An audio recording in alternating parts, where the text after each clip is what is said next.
All right, we're back live, and we are back into the discussion. I had got frozen, so let me share this because it paused at the wrong time. This moderator, this biased moderator was talking.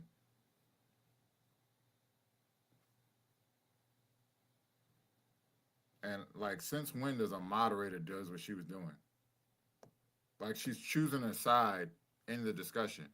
Oh, I think you were confusing intention with such and such. Like, who? I don't need you to explain for him. It's up to the audience to decide. We don't have judges, so it's up to the audience to decide. Why are you trying to explain something? That's not what a moderator does. And wait till watch when this first break comes up. He intended to stab him. That's a serious bodily injury. No, it's not. Why not? He intended to put a knife on him. That doesn't mean he intended to cause serious bodily injury. Okay, so the way this works is what is considered a objective reasonable standard. Objective reasonable standard is stabbing someone is a serious bodily injury. Just because, unless you missed, then it's like, okay, maybe he intended to and missed, but you would have to show that, oh, that's why he only grazed his toe or like, nicked him in the shoulder and not stabbed him in the chest. That is serious bodily injury. So And it clearly was because he died. So how do we know he didn't intend to cut him?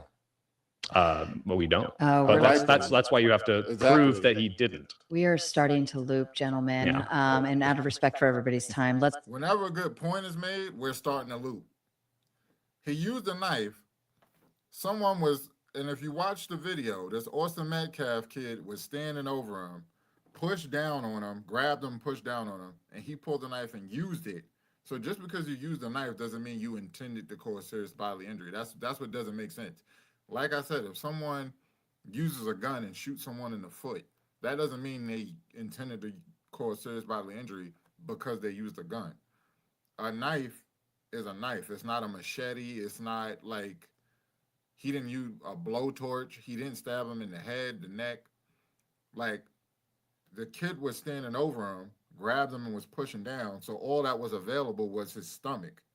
If he would have stabbed him in the stomach, the side of the rib, and the kid would have needed 5 staples, then, or some stitches, we wouldn't be here. We wouldn't be talking about it was a serious bodily injury.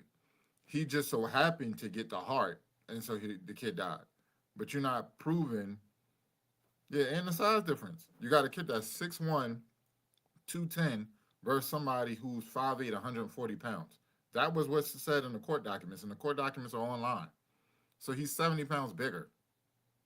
He didn't just go stab someone randomly, but once he got attacked, he's like, yo, get off me. This biased moderator. You don't explain stuff as a moderator.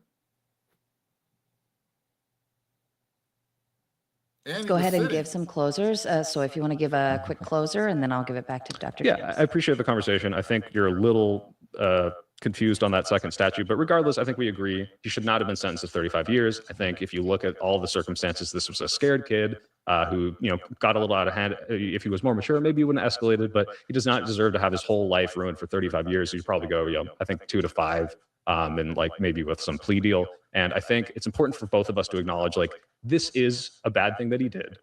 He does deserve some punishment. It sucks that this has been racialized, and it sucks that this is in the context of like Black community getting, just smeared all over the time for every Black Lives Matter case. And so I get the reaction that people have, and I just think we have to be cool and level-headed, look at the objective evidence, and not cede that ground to racist right-wingers who are trying to turn this into like a race-baiting case. But I appreciate the conversation. Yeah, thank you. So, we agree he should, the 35 years for murder is just not right. Again, to me, until his intention to cause his bodily injury and commit an act clearly dangerous to human life, his actions before, during, and after don't prove that. They prove that he intended to defend himself. Again, when you pull a knife and you react quickly in a split second, which what this was, you can say that this person, maybe they intended to cut him, maybe intended to, graze him, whatever, scare him. But the action was so quick that he had that type of reaction. So I don't think anyone can prove based on the evidence that he intended to cause the death of Austin Metcalf. And that's where my claim comes from. All right. Thank you, gentlemen. Shake hands, get up, walk away. Have a good one. Thank you. Thanks for watching all the way to the end, guys. Please hit like and subscribe. It helps us grow the show. And So this is a good part to pause it on, because just how it's paused right now, in between debates, let me go widescreen, because in between debates, in between people coming up, let me show you how biased this moderator was. In between people coming up, after Soy Pill finished, the next person's coming up. She was sitting there the whole time, like, oh, I wonder why no one brought this up. Literally every time. For the other person, she every for the other people, never something that I should have brought up or I could have brought up. She always was like, "Oh, why didn't you guys say this?" Or "I'm surprised no one said this." This I'm like, "What?" I'm like, "This is not impartial at all. What type of moderator is this?" So this is the type of things that will happen in off screen that people don't see. Mind you, I'm doing 3 topics, 10 people. Those people they're doing one topic, and then those people are coming, going, they could leave. They could leave after they debate. Like Soy Pill, after me and him debated or whatever, he went and got food, came back, stuff like they're doing different stuff. I'm there the whole time.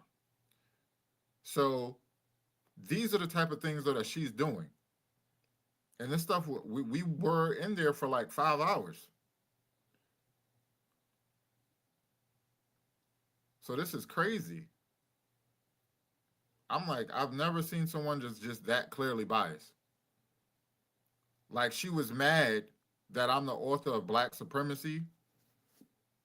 She was mad that I'm the author of this book, and I'm in there kicking their ass. So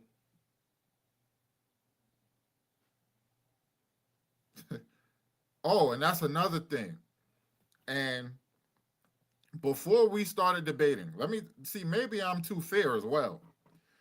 When we went into the main room, and I met everyone, I showed up, everyone was already there. And it's crazy because I was early.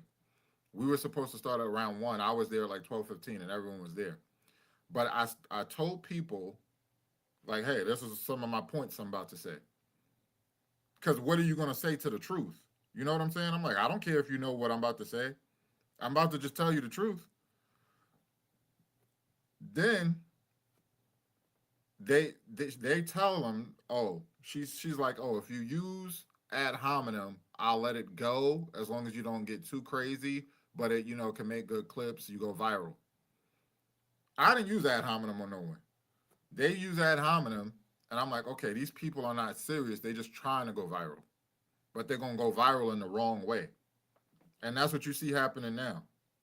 Because they weren't serious. They were there unprepared and just trying to use ad hominem.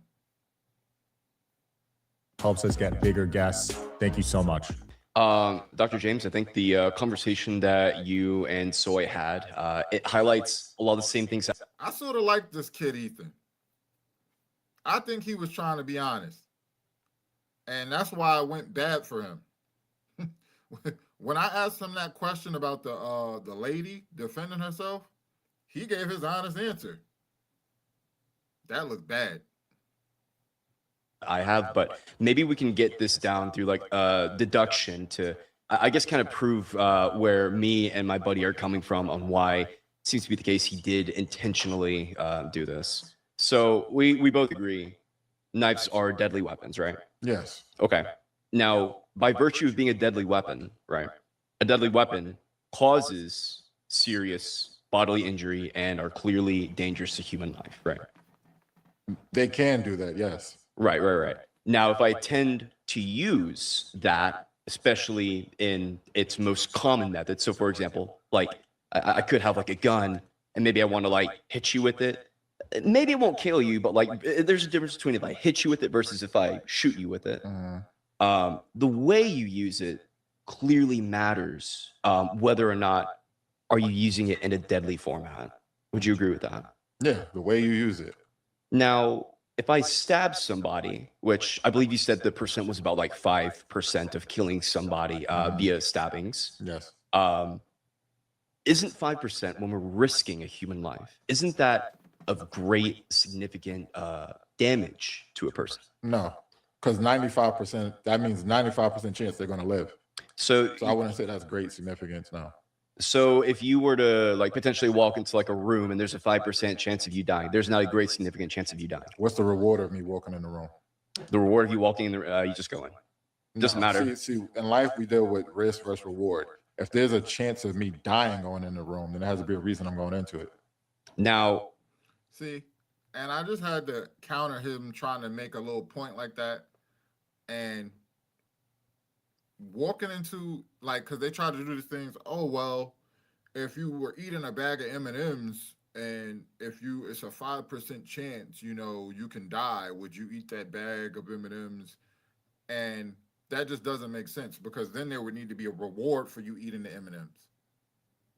You know, if I'm walking into a room and there's a 5% chance I could die walking into the room, what's in the room?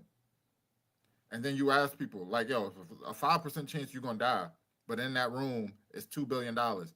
Most people probably will walk in the room. So there's a 95% chance I'm going to walk out with $2 billion.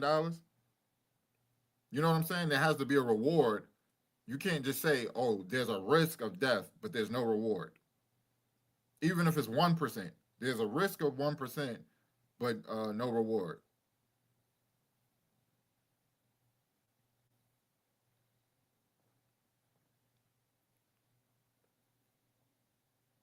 I think he's just saying like, I think Boy Wonder is just saying that Ethan was probably honest. I don't think Ethan did a good job debating, but I think he was being honest.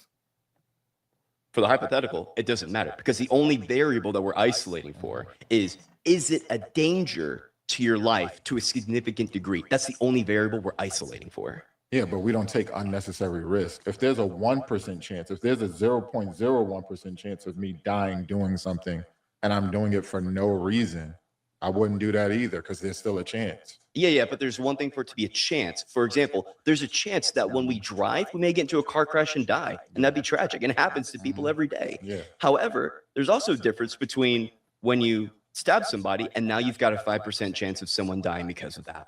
So with that in mind, it's 5%. Like if there was a 5% chance that you could get into like a car crash and then die every time you drove, you probably would never drive, right? Well, I think it's higher than that. I think the percentage of car, I don't know the percentage. Of It's car not. I guarantee. But- If it was 5%, there would be car accidents everywhere because you see dozens of cars every day. No, I'm talking about drive. once you're in a car accident. Like, I want to know the percentage of victims who die in car accidents. But when I drive, I'm driving for a reason. That's what I'm saying. Right. But I'm talking about if you drive at all, Yeah. every person who gets into a car crash, okay, they are first driving. That's the first prerequisite, right? Mhm. Now, if there's a 5% chance that you may get into a car crash and then die just by virtue of driving somewhere, you would never drive, right? No, I would if I have a reason to drive. If I have to drive to make a living, for example. So then that 5% would be worth the reward, the risk versus reward. It's a 5% chance of me dying, but I have to drive to provide for my family. So I would. I mean, in theory, you could just like bike, right? No, depending on where you work and the commute. You And can get- just get like a different job. It's not that easy to always get a different job. And you see our economy right now. So You you're take telling- the jobs that you wait. can get and are affordable to you. You're telling me that you would risk your life. Well, remember, when we're driving, we have to drive to and from work. Mhm. You're telling me that you're actually gambling because you're doing it twice. Yeah. You're doubling your chances. Right. You are literally having a 10% chance of you dying every time you go to work by agreeing to this hypothetical, which I think every person would disagree with. They could disagree. To provide for my family, I would take that risk. Yes. Now, take that risk instead of like doing some other thing, right? Because the whole point of this is I'm trying to establish is when there's a 5% chance of you doing something for something as valuable as human life, 5% is an insane amount, right? Whatever the case may be, right? I would find some other alternative to risking my life every time if there's a 5% chance I engage with whatever this hypothetical is. But you're agreeing to this. I don't understand. You're saying, all right, so if for me, 5% isn't high enough for the reward of me being able to provide for myself and my family. 5% isn't high enough. So, but if there was an option to where I could still provide for my family, and let's say an option was 1% more, the chance would happen. Right. Then yeah, I would take option B if it were possible. but it's not always possible, especially with like commuting to work. Some people take the train, some people take the bus because that's their only available option. Some people drive because that's their option. It's like not everyone lives close enough to work to bike or walk. Right. Yes. Okay. Now, so then in this example, then let's say there's a 0.001% chance on a different hypothetical, right? So you get your 5%, and then for a different one, maybe you bike every day instead. You would obviously pick the bike because you don't want to risk a 5% chance, because that is an insane amount, right? You're saying it's possible for me to bike to work. Sure. Yeah. There's If an it's alternative. possible, if it's close enough where I am not jeopardizing my quality of life, I can get to work on time, Mhm. leave on time, then yeah, bike. Now, when we look at this situation, Carmelo had the choice of reaching in and then stabbing Austin or not stabbing Austin. What do you think is most likely to not yield in a death? Not putting the multi-purpose tool that could be used as a lethal weapon on the person at all will be more likely for that person to survive. Okay, excellent. Yeah. So the knife, we've agreed it's a deadly weapon. Deadly weapons can cause serious bodily injury and are clearly a risk in virtue of them being a deadly weapon. And we also know that when Austin was approaching Carmelo, he was already reaching into it, right? Excuse me? He was already reaching into his bag when Austin was approaching Carmelo. This is correct, yes? When he was approaching him? When Austin was approaching Carmelo. Well, when he was talking to him, they said, I think witness testimony, before he even like grabbed him, his hand was like already in the bag. Right, so he already had the intent. Intent to what? Have the deadly weapon to use it, or to at least be ready for it. But yes, He intended to use it? yeah, by virtue of having it ready. No, I don't think he intended to use it if no one would have touched him. Now, when we are talking about, See, that's important. So you see how I'm very careful with my words? Because he's saying intended to use it. No, Austin wouldn't have got stabbed if he wouldn't have touched him. our risk to life, Mhm. we already agreed that if we are going to do some action that could result in the death of a person, right? What is the risk factor of Carmelo being a serious bodily injury to Austin such that it warrants a 5% chance to Austin's death? Carmelo being a seriously bodily injury to Austin, the risk of Carmelo or Yeah, I might have misspoken. What I'm saying is, what the proportionate force? It's in proportionate force. That's what I'm trying to establish. you're saying the risk that Austin posed to Carmelo. Yes. But we don't know that. We don't know. We just know he's significantly bigger. Okay. Now, when, for example, when Alex Preddy was killed, I think we probably agreed that was a bad use of force by ICE. Are you familiar with that? No. Oh, okay. Is that the lady who was He with the was a car? man. This was in Minnesota, and it relates. It was a abuse of force by the police. Oh yeah. Now, the guy had touched the police officer, right? And then a bunch of awful things happened. He was jumped by other ICE officers, and then they basically did an execution of him, right? It was an absurd use of force. Mhm. And he did touch the ICE officer, though. He did. Mhm. But the use of force was not proportionate. And that's what I'm trying to say is the case here. Now, just because someone approaches you and may be intimidating doesn't necessitate you doing a 5% chance of taking their life. Yeah, those are not comparable. Those are those are totally different cases to compare with the use of force. You want to try another? I mean, they both have the situation where you have an inappropriate use of force, right? Like, what are the chances? You're using law enforcement to compare the two civilians. So that right there is a logical fallacy. And that's just not a good comparison. I'm like, come on now.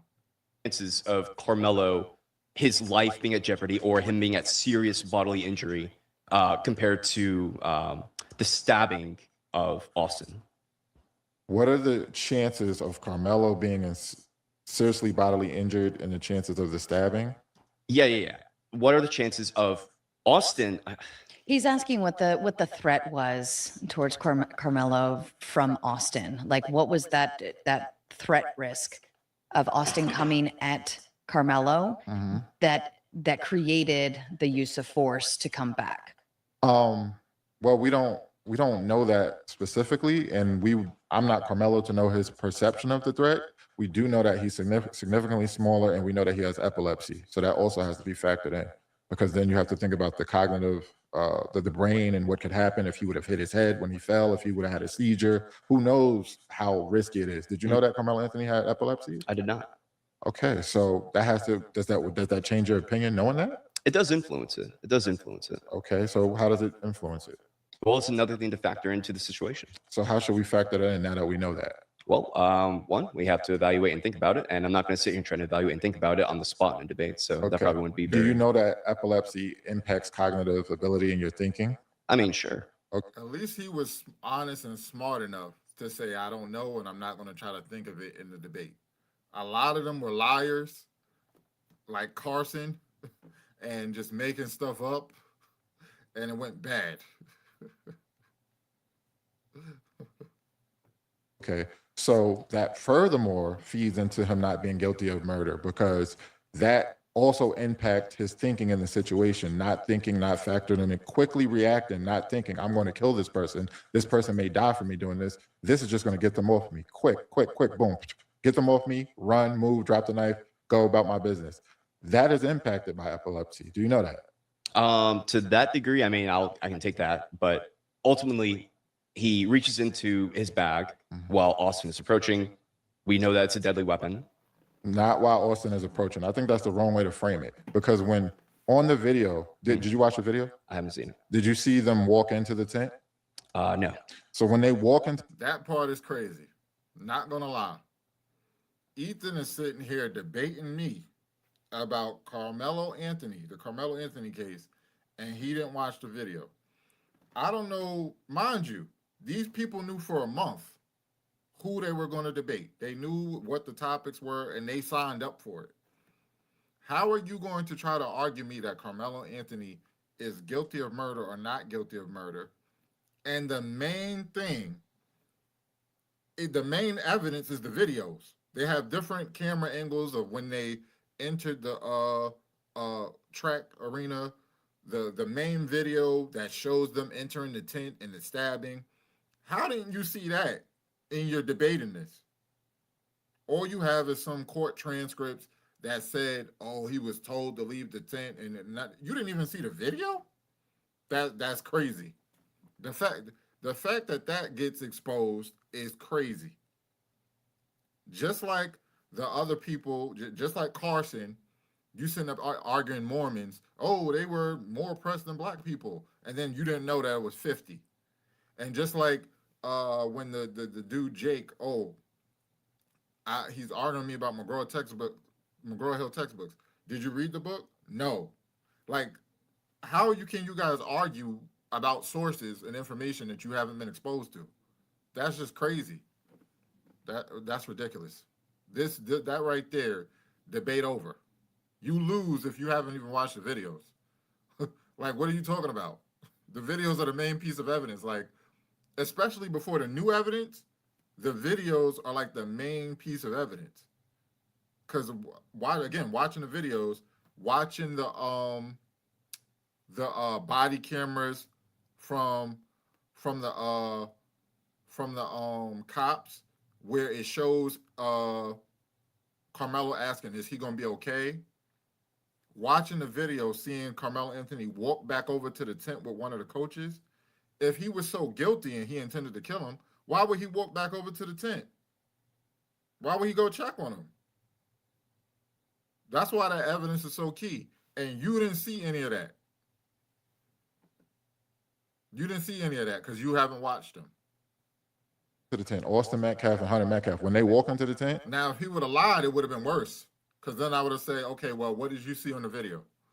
And like you get caught, and and then then it looks worse because you're lying. That's the whole truth setting you free thing. At least he was honest. I'll give him that. But that's terrible. Carmelo's sitting at the top of the tent. His bag is beside him. You can see that much. He's not reaching then. Why not? Why is it not? I don't know. I haven't seen the video. But you haven't examined the video from which the ruled homicide took place? I've only read reports on what's happened. I haven't You seen the haven't video. examined the evidence? The video, no. What evidence have you examined? I've read summaries of testimonies. I've read articles and summarizations.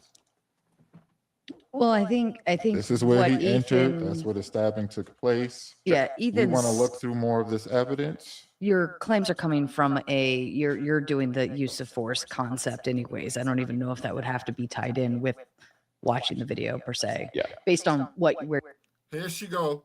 Here she go. Here she go. Biased moderator. He's using the use of force. I don't even know if that would have to be tied in with the video. Yes, it would. And it's not up to you to decide as a moderator. You're not a judge as a moderator. Like, she doesn't want me to make a good point. Like, we already are crunched for time because they're trying to get 10 people in. They're trying to get everyone the opportunity to debate what they came there to debate. She's throwing in her own spins as to, like, he's supposed to come up with that rebuttal. He's supposed to say, well, I'm trying to just make a point about, you know, the use of force that he was making, so I don't need to have seen the video to do that. He's supposed to be able to say that. You as the moderator don't say that. Not one time did she ever do something like that for my stance.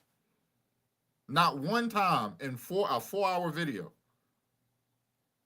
The debates was like 4 hours and like 30 minutes. And I think the final cut is like 4 hours and 3 minutes. So, like, not one time did she say, well, Dr. James' point is this, or anything like that. You absolutely need to see the videos if we're trying to make a case for use of force. You don't even know what was happening, especially when you keep saying Austin had Carmelo had his hand on the knife as he was approaching. No, according to witness testimony, first of all, his hand was already in the bag. It wasn't as he was approaching, his hand was already in the bag. So that's what I'm saying. You got to be careful with your wording. But if we're discussing the case and use of force and everything, the video evidence is very important. This all ties into the claim. So how are you jumping in to try to say what is necessary and what is needed? He could provide his own rebuttal. That's why it's a debate. where you're going. I think so, because if you see the video, then you see he's standing over him, which increases how someone may feel. You know what I'm saying? They said, according to the witness testimony, he said, touch me and you'll see, or something to that effect. Right. So, and his hand is already on his back, in his bag. Right. Someone stands over him, a bigger figure, and then Austin's beside him, Hunter's in front of him. He grabs him, pushes down. That's when he reacts. You can see on the video, it's a quick reaction around the 36 second mark of it. Someone walks out of the tent. So that signals to you that the stabbing is about to occur. Austin pushes down, standing over him, pushes down, grabs him. Then you see the reaction and him quickly within 1.2 seconds, he's already at the top of the tent. Quickly, he drops it. He didn't chase after him to finish whatever he started. Right. Austin left the tent this way. He backed out of the tent, then ran diagonally the other way. So this is what I'm saying when we looking at intention, looking at the evidence, So I just broke down why the video is important. Dang, why do I keep freezing? Dang.